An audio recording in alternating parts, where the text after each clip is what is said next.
शुक्र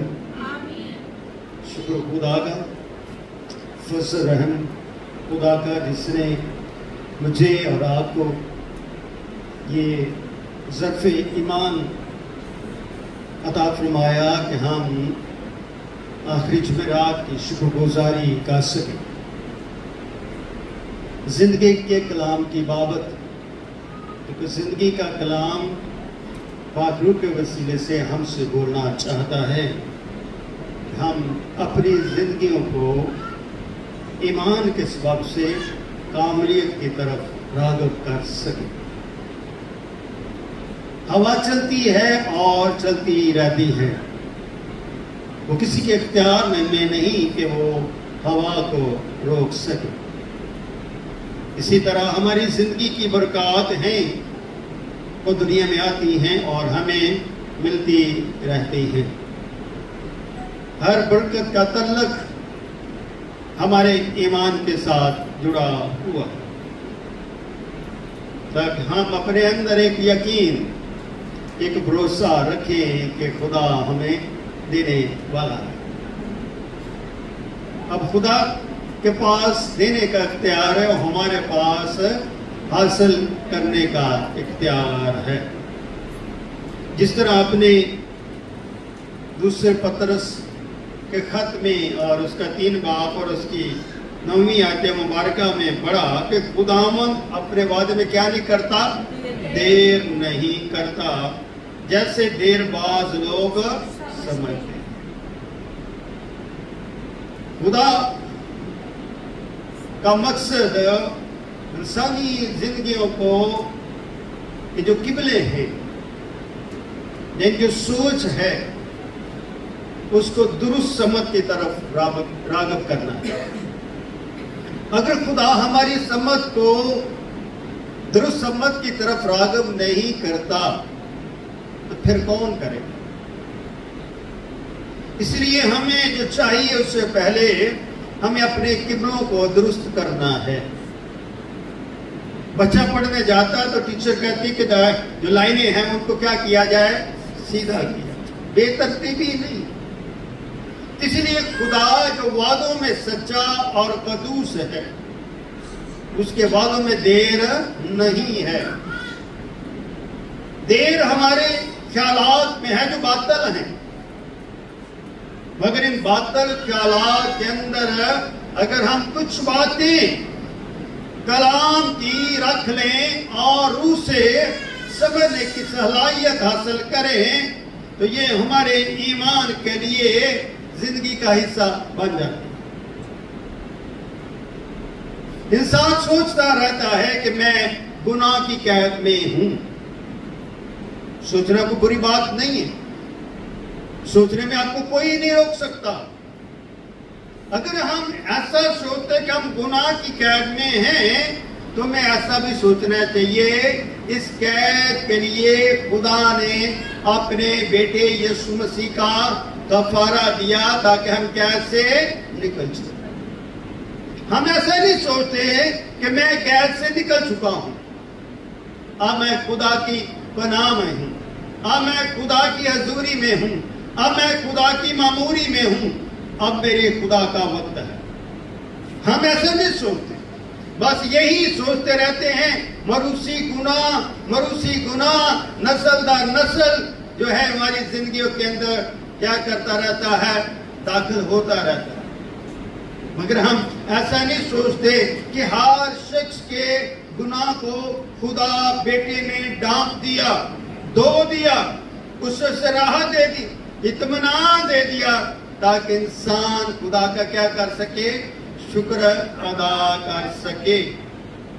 हम अपनी जिंदगी में खुद से ही सवाल बनाते हैं और खुद से ही उसका जवाब तलब करने की कोशिश कर लेते हैं और फिर कहते हैं कि खुदा देर कर देता है। खुदा देर नहीं करता बल्कि खुदा देने में आगे बढ़ता है। खुदा हमारी तरफ बढ़ रहा है, क्या आया हम भी खुदा की तरफ बढ़ रहे हैं कि नहीं? हम उस खुदा के वादे में शरीक हैं कि नहीं? खुदा ने खूबसूरत खुदा खुदा यीशु मसीह ने खूबसूरत बात की कि अगर तुम खुदा से मोहब्बत रखते हैं तो क्या करो, मुझसे भी मोहब्बत रखो। मेरे घर में बड़े मकान हैं, अगर ना होते तो मैं कह देता, मैं जाता हूं तुम्हारे लिए क्या करूं, जगह देगा। तो यीशु मसीह ने जमीन पर क्या कहा, तौबा करो, आसमान की बातें क्या है, नजदीक। कितना खूबसूरत ये कलाम है, सादा है कि यीशु मसीह ने कोई बड़ी वहाम की बात नहीं की, सबको एक दर्श दे दिया, एक राह तयन कर दी कि इंसान के पास एक अमल है जिंदगी पाने का। अगर हम जिंदगी नहीं पाएंगे तो क्या पाना चाहते? जिंदगी रखते हुए हम जिंदगी नहीं पाना चाहते, खुदा की सूरत रखते हुए खुदा में सूरत नहीं बनाना चाहते, और रूह में रहकर रूह की मोहब्बत का तजर्बा नहीं करना चाहते, तो फिर क्या करना चाहते? क्या हम सोना चांदी इकट्ठा करना चाहते? यूहन्ना के यीशु के शिष्य यूहन्ना पतरस कहा था जन्म के लगे कि हमारे पास न सोना है न चांदी है, मगर हम तुम्हें हुक्म देते हैं कि तू यीशु के नाम से उठ और चल फिर। और वो जन्म कहेगा क्या हुआ? उसकी जिंदगी में क्या हो गया? निखार आ गया, उसकी जिंदगी में एक मौजा आ गया। और क्यों? उसने सुना। क्या सुना? उसने पहली बात सुनी कि ये उन्होंने कहा हमारे पास देने के लिए जिसकी तू आरज़ू कर रहा है वो हमारे पास नहीं है। इसका मतलब है कि जो आरज़ू हम रखते हैं वो खुदा जो है वो नहीं, बल्कि आपको इससे बड़ी कीमती चीज देना चाहता है। जिस तरह पतरस और यूहन्ना ने कहा हमारे पास न सोना है न चांदी है, बल्कि इससे बढ़कर बरकत है, और वो बरकत है कि तू उठ और चल यीशु के नाम से। तो ये बरकत है उसकी, उस बरकत को उसने कबूल कर लिया। जब हम खुदा की बरकत को कबूल कर लेते हैं तो हमारी जिंदगी का हो जाती, शादमान हो जाती है, दिल शाद हो जाता है, दिल खुशी करता है। क्यों खुशी करता है? कि हम उस खुशी को भी बर्दाश्त नहीं करते। हम शायद यही कहते खुदा रूठ गया, खुदा इसके पास उसके पास, उसके पास इतना, उसके पास इतना, मगर जो मेरे पास हो सकता वो उससे बढ़कर हो। मेरे पास मसीह की जिंदगी है, और मसीह की जिंदगी को सोने चांदी से पैसे के साथ, माला दौलत के साथ नहीं तोला जा सकता। मसीही जिंदगी को मसीह की सलीब के ऊपर तोला जाता है, और फिर वो जिंदगी मसीह की गवाह बनती है। और इसलिए यीशु ने शागिर्दों को मजबूत किया, जो खौफ डर दूर किया, और उनको हुक्म दिया, इख्तियार दिया कि जिनके तुम गुनाह माफ करोगे उनके माफ किए जाएंगे। खूबसूरत इख्तियार। और जिनके तुम कायम रखोगे उनके क्या किए जाएंगे? कायम रखे जाएंगे। तो हम अपनी जिंदगी के अंदर अपने गुनाहों को क्यों नहीं दूर करते? क्यों अपनी जिंदगी में अपने गुनाह को रद्द क्यों नहीं करते, और अपनी जिंदगी में यीशु को तलाश क्यों नहीं करते? यीशु आपके पास है, यीशु आपसे कलाम कर रहा है। यीशु अपने वादों में लोगों को, घरानों को, कलीसिया को और मुल्कों कौम को इकट्ठा करना चाहता है कि वो समझे जाने के यीशु कौन है। यीशु अज़ली है और अबदी। ये यीशु दुनिया का नहीं है, यीशु आसमानी है, क्योंकि यीशु का नाम दुनिया ने नहीं रखा, क्योंकि उसके आसमानी बाप रखा। अगर वो दुनिया का होता तो दुनिया उसका नाम रखती। वो दुनिया का नहीं था, बल्कि वो आसमानी था, तो आसमान से उसका नाम यीशु रखा गया, ताकि वो लोगों के गुनाहों को क्या करे? माफ करे, और उनको क्या दे? नजात। तो हम यहाँ पर किसके लिए आए? नजात। जब हम निजात के लिए आते हैं तो हमारी जिंदगी में एक दुआ का अमल शुरू होता है। दुआ वो करते हैं जो खुदा को जानते हैं। जो खुदा को नहीं जानते वो दुआ नहीं करते, क्योंकि उन्हें मांगना नहीं आता।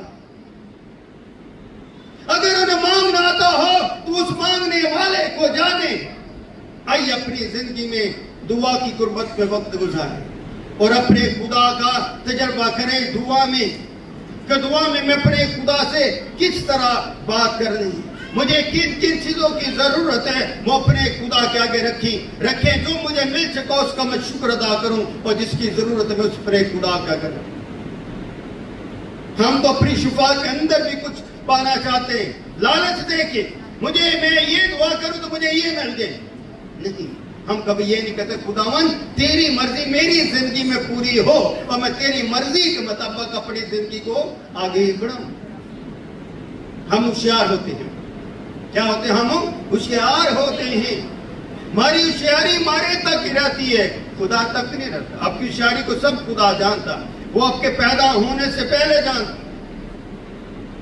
और आपके सोचने से पहले जानता। इसीलिए खुदा के बारे में जब सोचे तो खुदा पर भरोसा रखे। हमारे अंदर भरोसा नहीं, दुआ आपको भरोसा का शब्द देती है। मूसा ने भरोसा रखा तो खुदा ने उसके हाथ में आसा दे दिया, और खुदा भरोसा रखने के वसीले से वो अपनी कौम को गुलामी से निकाल कर ले गया।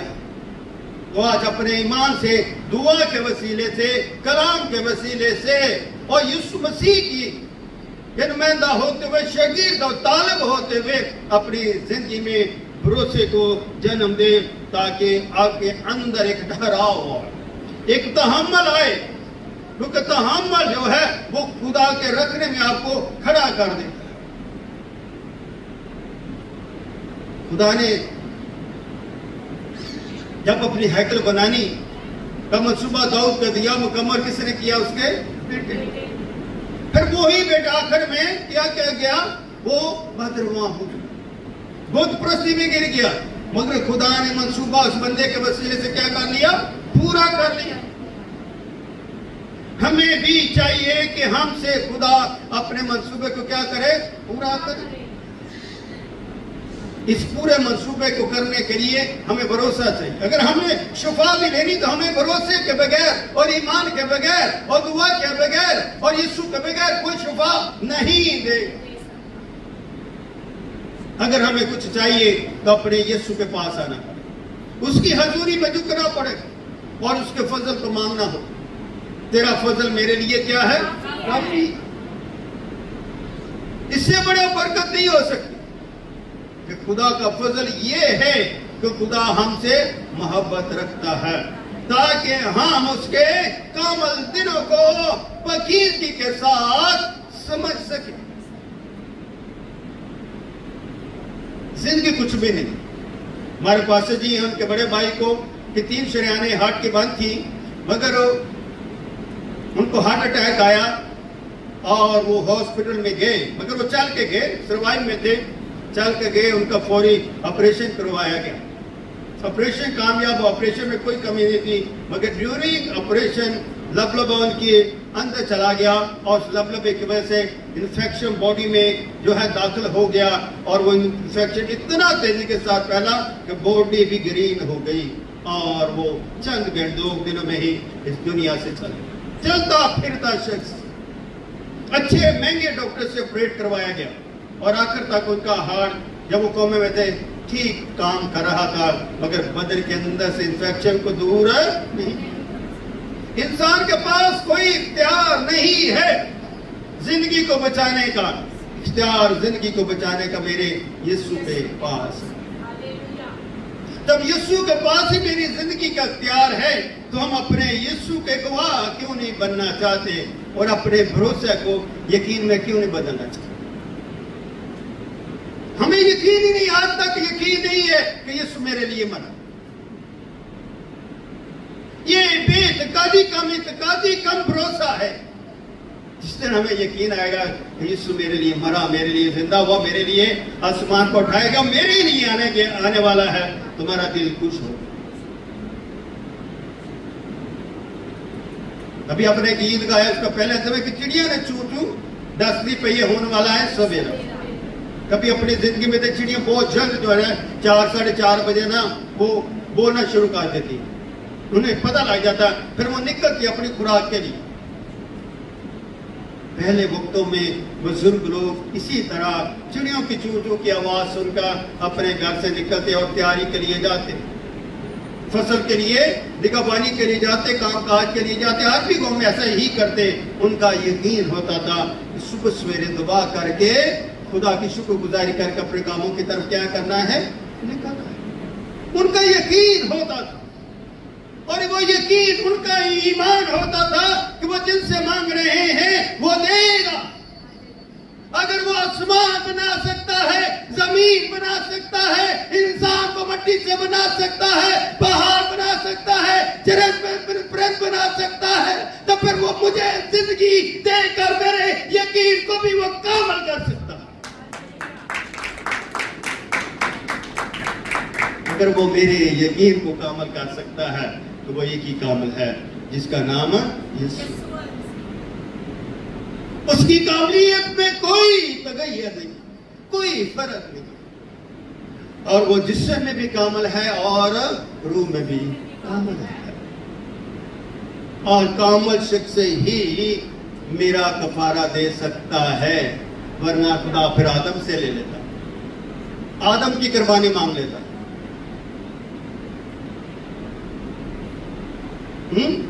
क्योंकि आदम ही तो मिट्टी से बनाया गया, वो तो बगैर मां बगैर बाप बनाया गया था।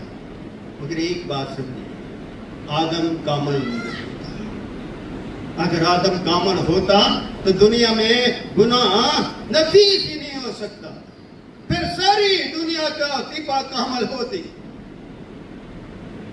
आदम रूहानी था, पाक था, मगर खुदा वो क्या था, उसने सिर्फ मखलूकात बनाया था, उसे रोबोट नहीं बनाया था। उसके पास एक चॉइस थी चीज को, ये चीज है, दो चीजें, एक ये चीज है, एक ये चीज है। एक तरफ गुनाह है और एक तरफ पाकीज़गी है। तो आदम ने क्या किया, हवा को ऊपर क्या इब्लीस आया और उसने क्या कहा, अगर तू ये उठा लेगी या ये फल खा लेगी तो किसकी मानद हो जाएगी, खुदा की मानद। लालच दे दिया ना उसे, हाँ मैं खुदा के मानद हो जाएगी। उसने फल को लिया, खाया और आदम को भी दिया, और दोनों ने क्या किया, अपने नंगापन ने महसूस किया। गुनाह हमें नंगा करता है, मगर खुदा का कफारा हमारे नंगेपन को डाम देता है और हमें नई जिंदगी देता है, नया लिबास देता है जो उसके खून से धुला होता है। या गुनाह में नंगे रहना चाहते हैं या मसीह में पाक होना चाहते हैं, अपनी पाकीज़गी मसीह के ऊपर रखा। हमारा एतमाद, हमारा भरोसा मेरे लिखे वो खुदा का बेटा यीशु मसीह। हम अपनी उम्मीदें कहीं कहीं लगा लेते, नो, कोई शख्स ट्रस्टवर्दी नहीं है। एक ही कामल है, एक ही परफेक्ट है, जिसका नाम क्या है, यीशु है। फिर जब उस पर मेरा ईमान है तो मैं अपनी बातें किसी और के आगे क्यों करता हूं, फिर मैं अपनी दुआ में अपने खुदा पर तवक्कल क्यों करता हूं।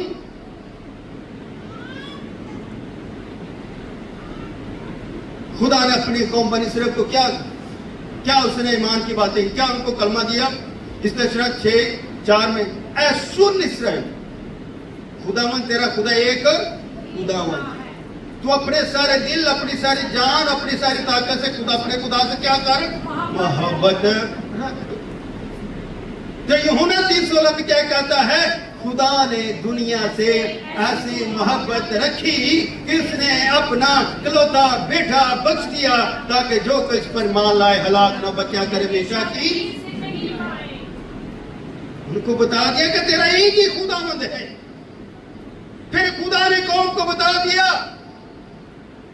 कि खुदा किससे मोहब्बत रखता है, दुनिया से। और दुनिया से अगर वो मोहब्बत रखता तो वो अपने बेटे को भेजता, किसी और को नहीं। जब वो बेटा यकदम पर जाता है तो खुदा का जला ज़हर होता है और वो कौमों को बताना चाहता है, यूहन्ना को बताना चाहता है, आज की उम्मत को बताना चाहता है। आसमान खुल जाता है, तब आवाज आती है कि ये मेरा प्यारा बेटा है जिससे मैं क्या हूं, कुछ। ये वही खुदा है जो मन बरसाता है। ये वही खुदा है जो लाजर को क्या करता है, जिंदा करता है। तो ये यीशु क्या मेरी शुफा है, मेरे बदन की, मेरी रूह की, मेरी जान की। मेरी उल्फत की, मेरी गानगत की, मेरी वफा की, मेरी बका की क्या है? शिफा। हम अपनी शिफा, अपनी आंखों में दर्द और इसको मांग रहे थे, मेरा दिल बंद हो रहा है, उसके लिए शिफा चाहते। भाई हम ये क्यों नहीं कहते कि मेरी रूह कि मुझे शिफा दे ताकि मैं तेरी बादशाही करूं? हम उसके बादशाही को नहीं देखना चाहते, हम जमीन पर उसकी बादशाही बनाना चाहते हैं। इसलिए लिखा है, इसलिए कि किसी की हलाकत, खुदा क्या क्या किसी की हलाकत नहीं चाहता। अगर खुदा को हलाकत चाहिए तो वो मार सकते हैं, खुदा बोले तो हलाकत इंसान खत्म। इस हलाकत का जो गुनाह के वसीले से होती है, उसने अपने बेटे के वसीले से क्या किया? बंदोबस्त किया, मनसूबा साजी। इस मनसूबा साजी में भी क्या है? वो बेटा आजमाइश में से गुजरता है। उस जिस्म की जो कामल जिस्म है या फोकल फितरत है, उस जिस्म की आजमाइश होती है। हमारी तो आजमाइश होती है तो हम बर्दाश्त नहीं कर पाते, खुदा अपने बेटे की भी आजमाइश। और शैतान क्या आता? 40 दिन के बाद क्या ताना देता है? अगर तू खुदा का बेटा है तो पत्थर को क्या बन जाए? रोटियां बन जाए। भूख लगी, प्यास लगी, रोटी की बात कर दी और क्या कहा? अगर तू खुदा का बेटा। यीशु ने वहां पर लड़ाई तो नहीं की। आज तो दुनिया है बेटे के ऊपर लड़ाई कर रही है। तो भाई बारी कलाम जो है मैं बताता है कि ये खुदा का बेटा है, और खुदा के फरिश्ते जब्राइल ने क्या कहा? ये मलूद मुकद्दस खुदा का बेटा कहलाएगा। तो हमारी लड़ाई किसी के साथ नहीं है, क्योंकि खुदा खुद अपने मुकर्रम फरिश्ते के जरिए उसको बेटा साबित करता है। तो अपने साबित करने समय कोई फर्क नहीं। आप मान रखे या ना रखे, खुदा खुद अपने बेटे को ईमान का सबब बताता है। हम दूसरों के तरफ देख के अपने ईमान को बढ़ाना चाहते, भाई नहीं, अपनी ऐनक आप लगाइए, दूसरों की ऐनक ना लगाइए। दूसरा का नंबर फर्क है, हो सकता है वो ऐनक लगाने से आपको नजर ना आए, उनको तो वैसे नहीं नजर आता, तो हम उनकी ऐनक लगा कर खुद अंधे होना चाहते। वो है तुम दुनिया का नूर, हम दुनिया का नूर हो, कभी फिर दूसरों की ऐनक लगाना चाहते? नहीं भाई नहीं। खुदा का कलाम जिंदगी का कलाम है, खुदा का कलाम ईमान का कलाम है, और इस कलाम की तजल्ली पूरी दुनिया। खुदा का जलाल भी एक जगह पर नहीं, हर जगह पर है। खुदा की हजूरी के मामूरी क्या हर जगह पर है? जब खुदा की हजूरी मामूरी हर जगह पर है तो जलाल का तजुर्बा वही करेगा जो जलाल को समझता हो, जो जलाल के वाणी को समझता। तो जलाल का वाणी एक ही है जिसका नाम है यीशु। इसलिए जब हमें यीशु हलाकत से बचाना चाहता है तो अगली का सबकी तौबा तक नौबत पहुंचे। एक की नहीं, दो की नहीं, क्या पहुंचे? सबकी तौबा तक नौबत पहुंचे। हम कान रखते हुए सुनते हैं, आप लोगों ने कानों से सुना और खुदा की शुक्रगुजारी के लिए यहाँ पर आए। ये खुदा का और वादे में क्या है? शरीक होना। शादी में इनविटेशन दिए जाते हैं ना, जिसका दिल करता वो आ जाता है, देने वाला तो इनविटेशन दे देता है। तो खुदा आपको बुलाता है, खुदा आपको बुलाता है। खुदा को बहुत मजमे की जरूरत नहीं, भेड़ की जरूरत नहीं, भीड़ की जरूरत नहीं है। खुदा को जरूरत है किनकी? बरगज़ीद। आमीन। आइए अपनी जिंदगी में खड़े होकर सोचें, क्या मैं बरगज़ीदा हूँ? यीशु मेरे पास आया, मैंने यीशु को देखा कि नहीं? आइए अपने कदमों को पकड़ें और यीशु में सोचे, अपनी खुद फरेबी जो है, सेल्फ डिसेप्शन को दूर कीजिए। बंद कर, हमने जो सेल्फ डिसेप्शन यानी कि खुद फरेबी अपने अंदर पैदा की हुई